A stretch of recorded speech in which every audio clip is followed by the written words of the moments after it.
Hey guys and gals, this is George, the Shade Tree Fix-It Man here, and this is a video response to Chevy Cheeseburger's challenge to show your first model you ever built.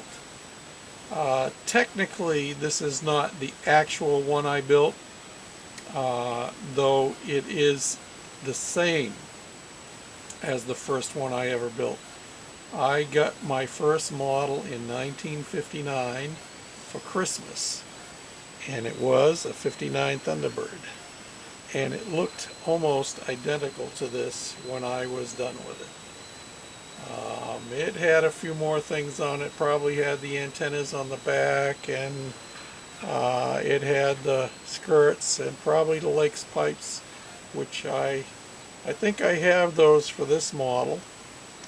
But this is one I saw on eBay several years ago, and I just thought I needed to have one like my first model. Thing of nostalgia. And you can see from the glue marks on here that this had fender skirts on it originally.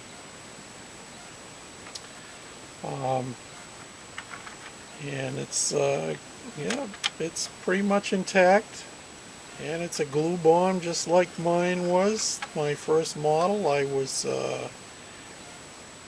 10 years old in 1959. I would have turned 10. Actually, I would have turned 11 the following January, a few weeks later. But this was the model that I got, just like this. And I wasn't happy with having just the model. I decided that I would have to find the box too. So I did that. Let me slide this out so you can see what's going on. It's kind of dark in here. This is the original box for this. And I at first wasn't able to find, let me slide this back. First I wasn't able to find the actual one. The first one I had was for a 59 Ford convertible, not the 59 T-Bird, but then I found this one online, and this one is 59 T-Bird convertible. And that 139, that's what the price was back in the day. You can see all the different accessories. I'm sure I had the Continental kit on the back. Like I said, I already had the skirts. And not only did I find that, but I also found something else. I found that. The original directions that went with this kit. And they're in pretty decent shape considering that they're, well, let's see, 69, 79, 89, 99, that's 30, 2009, 40. Wow. 44 years. Directions are in pretty good shape. Yep. It's hard to do this with one hand, And that wasn't good enough. I came up with a mint, unused set of decals for it. I actually have another unused set, but it's not in as mint condition as this one.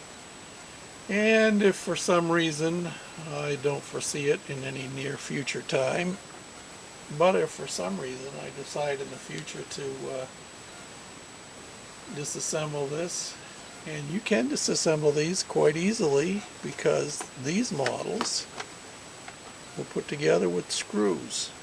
4 screws on the bottom held the body on to the frame, and when you take them screws out, the bumpers come off, the wheels come out. Yeah. So there's a possibility, but not likely, that I might strip it down someday and redo it. But I like keeping it just the way it is. Some other young gun the same age as I am, back in the day, put this model together. And my older brother is 10 years older than me, tried to get me to slow down and paint it and everything else. But hey, you know, at 10 years old, you want to get that thing together and the wheels roll on these puppies. I wanted to drive that thing around. It was all about imagination, you know. So I slapped it together and I played with it, and I'm sure I played with it hard and probably got broken somewhere along the line. Well, I was 10 then. I'm 64 now.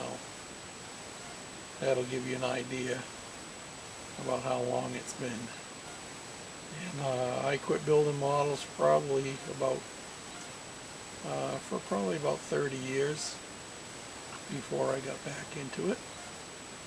And some of you have seen some of the other videos that I have done of some of my other models that I have. But maybe for another time I'll take you a tour of some of the vintage 1960s era models that I have. Well, there it is. Thanks again for watching. Night.